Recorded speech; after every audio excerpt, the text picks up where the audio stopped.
Você sabia que pela primeira vez na história, uma multidão de indivíduos está optando pela cremação em vez do sepultamento convencional no momento da morte? Segundo especialistas, essa tendência está em ascensão e pode chegar a até 70% das pessoas preferindo a cremação ao sepultamento tradicional nos próximos 10 anos. Então, a indagação é: a cremação é algo que os cristãos deveriam ponderar? Vamos abordar este tema neste vídeo. Mas antes, para assegurar um 2024 abençoado e resguardado, digite Amém nos comentários e eu deixarei um coração na sua mensagem. Bem, há 4 questões que desejo levantar e responder neste vídeo. A primeira indagação é: o que exatamente implica a cremação? A segunda questão é: o que a Bíblia diz sobre a cremação, se menciona algo? A terceira pergunta é a mais frequente, relacionada a como a cremação afetará meu corpo ressuscitado e glorificado que Deus promete criar para mim durante o arrebatamento. E por fim, a quarta pergunta é: se sou cristão e estou ponderando sobre a cremação, quais são alguns aspectos que devo considerar ao decidir entre ser cremado ou ter um sepultamento tradicional? Então, vamos à pergunta número 1. O que implica exatamente a cremação? Bem, a cremação é o procedimento pelo qual o calor é aplicado ao corpo em temperaturas extremamente elevadas dentro de uma câmara de cremação, essencialmente reduzindo o corpo aos seus elementos fundamentais. A maior parte do corpo, incluindo os tecidos moles, é vaporizada, restando apenas os ossos. Estes são então incinerados até se tornarem pó seco ou partículas de osso, conhecidas como cinzas. Agora a Bíblia afirma: pelo suor do seu rosto você terá alimento para comer até que retorne ao chão do qual foi feito, pois você foi feito do pó e ao pó retornará. Portanto, o conceito subjacente à cremação é que Deus formou nossos corpos a partir da terra ou do pó. Assim, quando passamos pela cremação, estamos basicamente devolvendo nosso corpo ao seu estado original, do qual Deus criou a humanidade. O processo de transformação do corpo pelas chamas é acompanhado de perto por estudos que buscam compreender não apenas os aspectos físicos, mas também os impactos ambientais e sociais dessa escolha. De acordo com dados da Associação Crematória, um aumento constante reflete mudanças nas preferências sociais, restrições econômicas e considerações ecológicas. Estima-se que mais de 50% dos americanos atualmente optem pela cremação, um número que tende a crescer nas próximas décadas. Cientificamente, a cremação é vista como uma alternativa mais sustentável em comparação com o sepultamento tradicional. Estudos indicam que os sepultamentos convencionais ocupam vastas áreas de terra e envolvem o uso de produtos químicos para a embalsamação, caixões de madeira e lápides, todos com um impacto ambiental considerável. Em contrapartida, a cremação, apesar de consumir energia e emitir carbono, requer menos espaço e recursos, alinhando-se com o crescente desejo por práticas mais ecológicas. Então, pergunta número 2. O que a Bíblia diz, se é que menciona algo sobre a cremação? Bem, é interessante notar que, nas mais de 200 ocasiões no Antigo Testamento em que a morte é mencionada, o sepultamento tradicional é o método padrão pelo qual um corpo é disposto. No entanto, em nenhum lugar da Bíblia é afirmado que este é o único ou o exclusivo modo de dispor de um corpo. Há diversas referências na Bíblia a corpos sendo queimados, mas sem menções diretas à cremação. Por exemplo, lembramos que Saul e seus filhos foram derrotados em batalha pelos filisteus, e quando seus corpos foram encontrados, disse que foram queimados. É provável que isso ocorresse devido ao estado dos corpos, talvez mutilados ou impossibilitados de serem adequadamente sepultados. Outra referência a corpos sendo queimados, mas não diretamente relacionada à cremação, é encontrada em Douglas Reis, onde fala-se sobre Manassés sacrificando seu filho no fogo. Finalmente, em 2 Reis, descreve-se como Josias queimou ossos humanos em altares para profaná-los. Embora essas sejam referências a corpos sendo queimados, não há menção direta ao processo de cremação como é conhecido atualmente. Na narrativa dos eventos descritos em 2 Reis, a ação do rei Josias reflete uma época de reformas religiosas intensas no reino de Judá. Este momento histórico, cheio de simbolismo e significado, ilustra a complexidade das práticas funerárias dentro do contexto cultural e espiritual da época. Josias, em sua busca por purificar o culto e restaurar a adesão estrita aos preceitos da Torá, empreendeu uma campanha vigorosa contra os locais de culto pagão. A queima de ossos humanos nos altares em Betel não foi apenas uma demonstração de desaprovação religiosa, mas uma tentativa de erradicar qualquer vestígio de práticas consideradas abomináveis. Embora não diretamente relacionada à cremação, como prática funerária escolhida ou como ritual, esta ação destaca a manipulação dos restos mortais em contextos religiosos e a poderosa simbologia do fogo na purificação e profanação. Cientificamente, a cremação envolve processos que têm sido estudados tanto em termos de eficácia quanto de impacto ambiental. Pesquisadores nas áreas de arqueologia e antropologia têm investigado como diferentes culturas ao longo da história lidaram com seus mortos e quais métodos de cremação foram empregados. Esses estudos revelam uma variedade de práticas, desde simples piras ao ar livre até modernas instalações de cremação que minimizam a emissão de gases nocivos. Do ponto de vista bíblico, a manipulação de ossos e restos mortais carrega profundas implicações espirituais. Por exemplo, em Números 19:16, é dito que quem tocar em alguém que foi morto e sepultado estará impuro por 7 dias.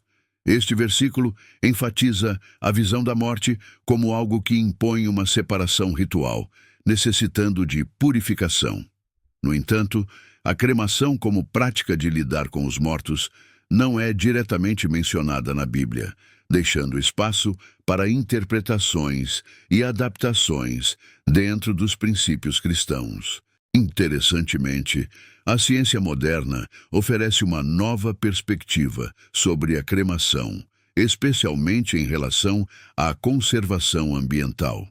Estudos comparativos ambientais entre enterros tradicionais e cremação destacam como esta última pode ser considerada uma alternativa mais sustentável, reduzindo a pegada ecológica associada ao uso de terras para cemitérios e a decomposição de corpos que libera metano, um potente gás de efeito estufa. Assim, a narrativa em torno da cremação, entrelaçada com reflexões bíblicas, insights científicos, transcende a mera disposição de restos mortais. Ela aborda questões fundamentais sobre pureza, memória, identidade e continuidade espiritual no contexto contemporâneo. A escolha entre enterro e cremação é influenciada por uma matriz de fatores, incluindo crenças religiosas, considerações ambientais e desejos pessoais. Assim, o diálogo entre fé e ciência continua a moldar as práticas funerárias, refletindo tanto o respeito pela tradição quanto a adaptação às exigências do mundo moderno. Agora, passemos à terceira pergunta, que é a que muitas pessoas levantam sobre como isso afeta meu corpo ressuscitado, como isso afeta o corpo que Deus me dará durante o arrebatamento. E o que acontecerá com tudo isso? Bem, vejamos o que a Bíblia diz sobre nossos corpos glorificados. Em 1 Coríntios 15, está escrito que, da mesma forma que nossos corpos terrenos são plantados no chão quando morremos, serão ressuscitados para viver eternamente. Eles são enterrados em humilhação, mas ressuscitarão em glória. São sepultados em fraqueza, mas ressuscitarão com poder. São enterrados como corpos humanos naturais, mas ressuscitarão como corpos espirituais. Assim como há corpos naturais, também há corpos espirituais. Portanto, muitas pessoas perguntam: como Deus vai juntar meu corpo novamente se eu optar pela cremação? Primeiramente, lembremos que Deus usou terra e pó para criar a humanidade. Se Ele usou terra e pó para nos formar, não é razoável pensar que Ele pode usar pó ou cinzas para recriar nosso corpo? Em segundo lugar, consideremos que há diversas formas pelas quais os corpos podem ser destruídos, como sendo devorados por animais ou queimados. Deus não é limitado por nenhuma dessas circunstâncias quanto à sua capacidade de recriar um corpo para a eternidade. A questão crucial é que, independentemente de como nossos corpos foram dispostos, eventualmente todos se decompõem em pó. Se considerarmos a ciência, vemos que o tecido mole leva tempo para se decompor, podendo levar meses ou anos até que reste apenas um esqueleto. Esse processo, conhecido como esqueletização, pode levar décadas ou até séculos até que nossos corpos se decomponham completamente em pó. Assim, dependendo do tempo decorrido desde a morte, todos nós, inevitavelmente, acabaremos reduzidos a pó, a menos que a volta do Senhor ocorra logo após a morte.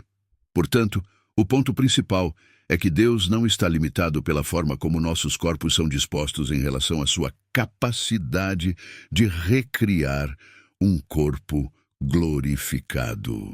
Estudos científicos sobre decomposição demonstram que o processo é influenciado por inúmeros fatores, incluindo temperatura, umidade e a presença de micro-organismos.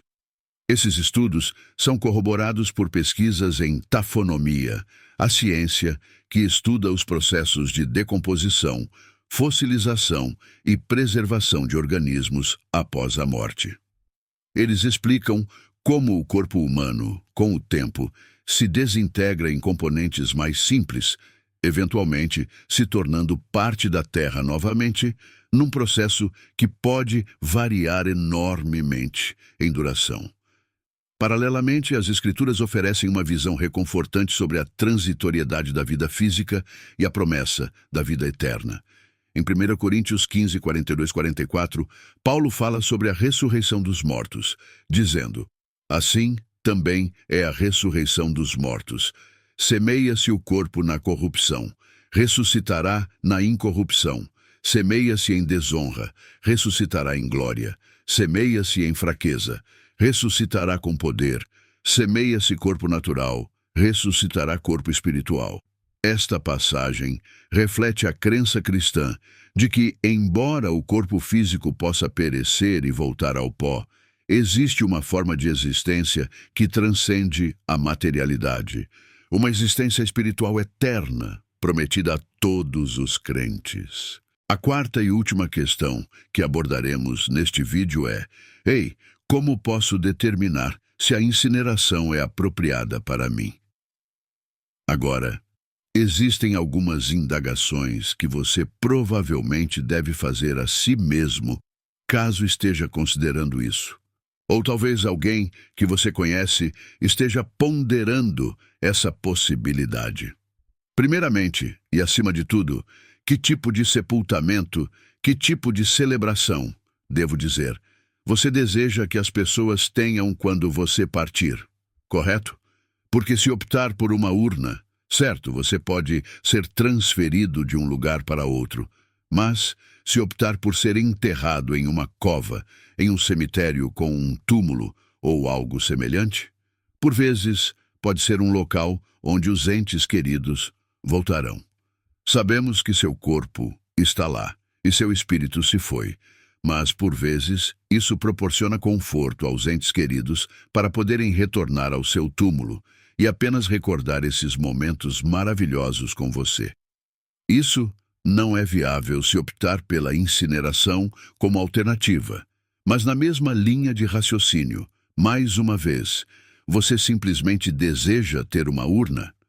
Ou deseja que as pessoas, no momento de seu falecimento, tenham um caixão aberto, onde possam vir e contemplar você pela última vez, e verdadeiramente olhar para você e se despedir de você e celebrar a vida que você teve e como influenciou as suas vidas? Outra consideração que você pode ponderar é: dependendo de se você tem parentes viajando de diferentes partes do mundo e assim por diante, você quer facilitar a participação deles em um serviço de despedida. Porque frequentemente, se optar por um sepultamento tradicional, todos que conhecem você precisam fazer uma escolha. Eles precisam interromper suas atividades e ajustar suas vidas e talvez, dentro de uma semana, talvez 10 dias ou mais, precisem viajar para que possam participar do seu serviço fúnebre, pois seu corpo está se deteriorando e só pode permanecer em certo estado por um determinado tempo antes de ser colocado 6 palmos abaixo. A Bíblia não menciona explicitamente a incineração como um método de disposição do corpo após o falecimento. Portanto, não há uma proibição direta ou uma aprovação específica da incineração nas Escrituras. As práticas de sepultamento descritas na Bíblia geralmente envolvem o sepultamento dos corpos. Por exemplo, figuras proeminentes do Antigo Testamento como Abraão, Isaque, Jacó e José foram sepultadas. No Novo Testamento, o corpo de Jesus Cristo foi sepultado em um túmulo. A ausência de referência direta à incineração na Bíblia leva a interpretações fundamentadas em princípios cristãos gerais e tradições religiosas. Alguns argumentam que, uma vez que o corpo é considerado como o templo do Espírito Santo, 1 Coríntios 6:1-20, deve ser tratado com respeito após o falecimento, o que poderia favorecer o sepultamento tradicional. No entanto, outros defendem que uma vez que o corpo físico retorna ao pó, pois és pó e ao pó retornarás, a incineração é uma maneira aceitável de acelerar esse processo natural, desde que seja realizada com respeito. Algumas denominações cristãs tinham restrições à incineração no passado, baseando-se na crença na ressurreição dos mortos. A preocupação era que a incineração pudesse, de alguma forma, impedir a ressurreição. No entanto, ao longo do tempo, muitas dessas denominações revisaram suas posições, reconhecendo que Deus é capaz de ressuscitar um corpo, independentemente de sua condição física, após o falecimento.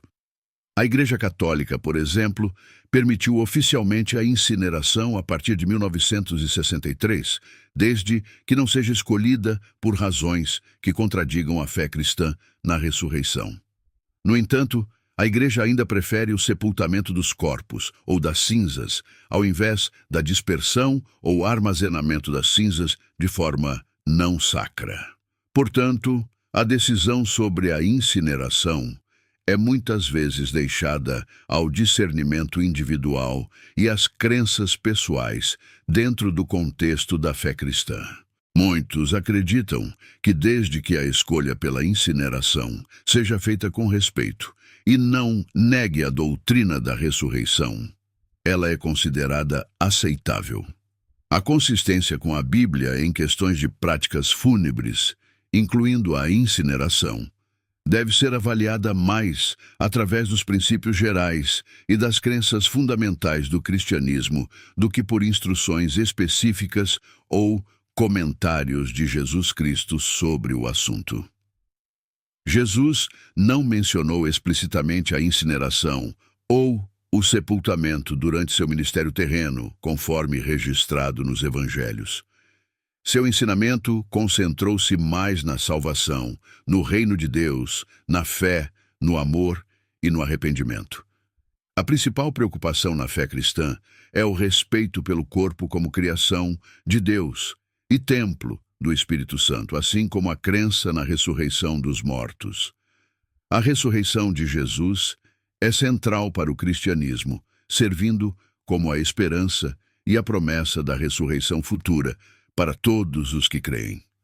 O sepultamento de Jesus em um túmulo é um exemplo do método de sepultamento tradicional da época, mas não necessariamente uma prescrição para todas as épocas e culturas dentro do contexto bíblico e das crenças cristãs. O que é mais importante é a dignidade com que o corpo é tratado após o falecimento e a manutenção da esperança na ressurreição. Se a escolha pela incineração é feita com respeito e honra ao falecido e não contradiz a crença na ressurreição do corpo, então pode ser vista como uma opção viável para os cristãos. O foco deve permanecer no significado espiritual do falecimento e da ressurreição, e não necessariamente no método de disposição do corpo. Além disso, é importante considerar as tradições, ensinamentos e diretrizes da denominação ou comunidade de fé específica a qual uma pessoa pertence, pois diferentes grupos podem ter interpretações variadas sobre essas questões. Em resumo, a coerência com a Bíblia em relação à incineração ou sepultamento não se baseia em uma instrução direta de Jesus ou em mandamentos específicos, mas sim na abordagem com que essas práticas são realizadas, respeitando os princípios cristãos de dignidade, respeito pelo corpo e a crença na ressurreição. Então, meus irmãos, espero que as respostas a essas 4 questões lhes deem clareza. Se vocês estão em um lugar e nenhum de nós realmente quer falar sobre falecimento, certo, nós não queremos pensar nisso, certo. Mas você pode estar em um lugar onde você pode estar pensando sobre que tipo de planos eu quero fazer em relação a como eu sou descartado quando eu falecer. E esperançosamente, essas 4 questões e este vídeo lhe darão clareza sobre tomar uma decisão sábia. Vejo vocês no próximo vídeo. Deus te abençoe, compartilhe com seus conhecidos e deixe seu like e comente abaixo sua opinião.